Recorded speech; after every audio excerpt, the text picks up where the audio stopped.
আমার পিরিয়ডস হয়েছে। তো কি হয়েছে? চ দাঁড়াও, ওকে নিয়ে কোথায় যাচ্ছে? কেন মন্দিরে? কি বলে শুনলে না? তুমি যাও, ও দাঁড়াক বাইরে। কেন ও দাঁড়াবে কেন? আয়, খুব সুন্দর এই মন্দিরটা। আয় তোরা।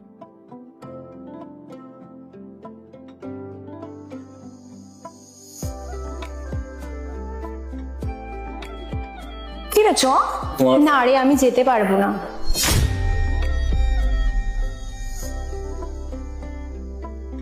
কি রে, চ। না রে আমি যাব না। কি হয়েছে? আমার পিরিয়ডস হয়েছে। তো কি হয়েছে? চ চ চ কিছু হবে না। না না আমার মন্দিরে যাওয়াটা ঠিক হবে না। কি একটা ব্যাপার নিয়ে পড়লি, চ। বললাম তো কিছু হবে না। চ রে তুই যা, আমি এখানে দাঁড়িয়ে আছি, তুই ঘুরে আয় যা। তুই যা ঘুরে আয়, আমি এখানে দাঁড়িয়ে আছি। চ চ চ। দাঁড়াও, ওকে নিয়ে কোথায় যাচ্ছে? মন্দিরে? কি বলে শুনলে না? তুমি যাও, ও দাঁড়াক বাইরে। কেন ও দাঁড়াবে কেন রে? তোমরা তো জানো মেয়েদের যে সমস্যা আছে, ওই সমস্যা নিয়ে মন্দিরে যাওয়া বারণ। এটা একটা নর্মাল ব্যাপার, পিরিয়ড একটা নর্মাল ব্যাপার। এখন এটা ভাবার তো কোনো ব্যাপার নয়, এটা একটা ন্যাচারাল জিনিস।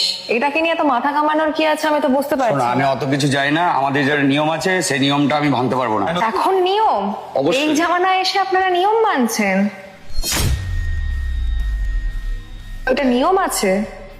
অবশ্যই। এটা কোন যুগ থেকে নিয়ম আছে আপনি বলুন না, কোথায় লেখা আছে আপনি দেখান তাহলে সেটা। এই পিরিয়ডস একটা নর্মাল ব্যাপার, এটা প্রতিটা মাসে প্রত্যেকটা মেয়ের রেগুলার হয়। এটাকে নিয়ে আপনি এরকম বলছেন? নন্দিনী, উনি তো ঠিকই বলেছেন। ওর যা অবস্থা, এই অবস্থায় তো